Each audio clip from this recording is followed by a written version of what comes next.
Hello, English learners. Welcome back to the English Insight Podcast. I am really happy you are here with us today, and I hope you are having a good day so far. This is the place where you learn real English for real life, not from textbooks, not from boring grammar rules, but from conversations that feel natural, human, and useful. I'm Sarah. And I am Daniel. And today we have something that many English learners secretly worry about, but they do not always talk about. Oh, really? Now I'm curious too, Daniel. What are we talking about today? Today we are talking about something that happens to everyone. A long, stressful day. You know the kind of day when everything feels a little too much. Work is busy. Messages keep coming. People want answers. And at the end of the day, your brain just says, "That's enough." Oh, yes. I know that feeling very well. I think everyone listening knows that feeling too. Sometimes you arrive home and someone asks, "How was your day?" And you just say, "It was stressful." But the truth is, you want to say more. You want to explain the day, but the words don't come easily. Exactly. And that is why today's conversation is so useful. Because we are going to show you how real people talk about a stressful day in English. Not complicated English. Not perfect English. Just natural English you can actually use. And while you listen, you might notice something interesting. You may think, "Oh, I know that word. Oh, I understand that sentence." But maybe you never used it before when speaking, and that's okay. Today, we will help you change that. So imagine this situation. It is evening. The day is finished. One friend walks into a café after a very long day, and the other friend is already sitting there with coffee. And the conversation begins. Yes, and maybe that friend is me. And maybe the other friend is me. All right, let's begin. "Hey, Daniel, sorry I'm late. Today was... wow, it was a really long day." Hey, Sarah, it's good to see you. Don't worry about being late.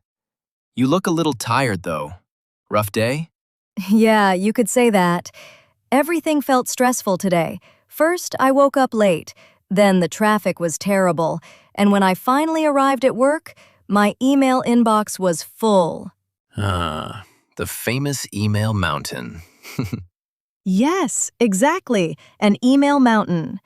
And every email felt urgent. One client needed help immediately. Another colleague asked for a report. My manager wanted an update on a project. And my brain was just like, "Sarah, slow down." I know that feeling. Sometimes when too many things happen at the same time, your mind feels crowded, like 20 thoughts trying to talk at once. Yes, that is the perfect description. 20 thoughts talking at the same time. And then something small happened that made the day even worse. Uh-oh, that sounds dangerous. What happened? The printer stopped working. Oh no, the classic office disaster. You're laughing, but at that moment, it felt like a catastrophe. Everyone needed documents. The printer was silent. People were staring at it like it was a broken spaceship. Let me guess. Someone said, "Did you try turning it off and on again?" Yes, exactly. Someone always says that. And the funny thing is, sometimes it actually works. Technology magic. But after all that chaos, I realized something interesting. The day was stressful, yes, but when I started talking about it with friends, it suddenly felt lighter.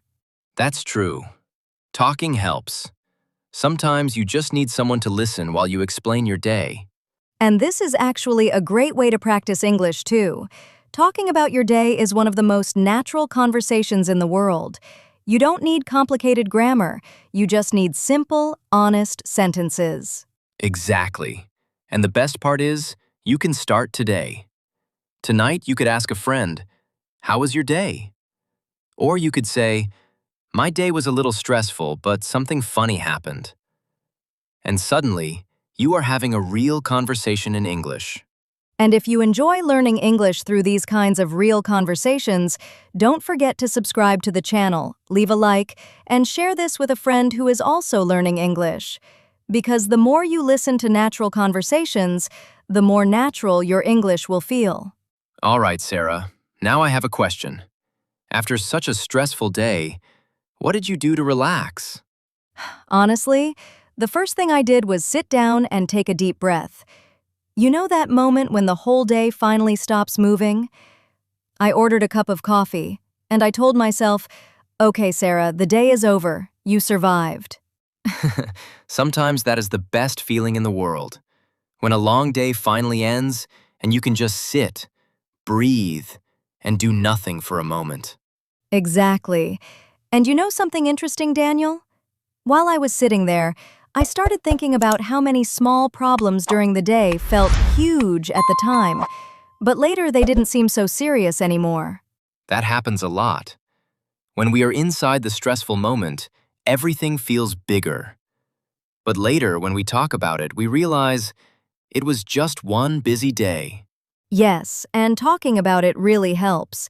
For example, when I say, "My day was stressful," I can also explain why, like this. "My day was stressful because I had too many emails." Or, "My day was stressful because everything happened at the same time." Those are great everyday sentences. People use them all the time in real conversations.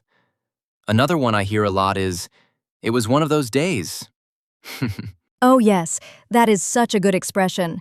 When someone says, "It was one of those days," it means many small things went wrong.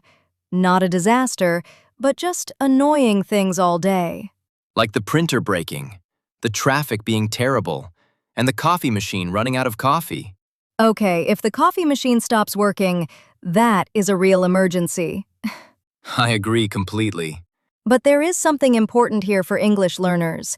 When you talk about your day, you don't need long sentences. Simple sentences are perfect. For example, "My day was busy." "My day was stressful." "I had a lot to do." "I was very tired." These sentences are small, but very powerful. And when you add a small story, the conversation becomes even more natural. For example, you could say, "My day was stressful. The printer stopped working." Or, "My day was busy. I had 3 meetings." Now the person listening understands your day better. Yes! And then something nice happens. The other person usually responds with their story. Maybe they say, "Oh, wow, my day was busy too." Or, "That happened to me last week." And suddenly, you are having a real conversation in English. That is the magic of simple English. You don't need perfect grammar. You don't need advanced vocabulary. You just need clear ideas and the courage to speak. And if you are listening right now and thinking, "I understand this, but speaking is still difficult for me," that is completely normal. Speaking is like a muscle. The more you use it, the stronger it becomes. So here is a small challenge for you today. Later tonight, try saying one sentence about your day in English. Just one. Maybe say, "Today was a busy day," or "Today was a stressful day, but it's okay now." That small sentence is already progress. And if you want to practice more, you can even talk to yourself for a minute. Yes, it may feel a little funny at first, but it works. You can say, "Today I woke up late. Then I went to work. Then my day became very busy." And just like that, you are practicing real English. Exactly. Every small conversation builds confidence. And confidence is what really helps you speak English naturally. So remember this, your English does not have to be perfect. It only needs to be real. Real thoughts, real experiences, real conversations. That is how language grows. And if today was stressful for you too, take a deep breath. Tomorrow is another day, another chance to speak, another chance to improve. Thank you for spending this time with us today. If you enjoyed this conversation and want more real English like this, don't forget to like the video, subscribe to the channel, and share it with someone who is also learning English. And remember, even a stressful day can become a great English story. We'll see you in the next conversation. Take care, English learners.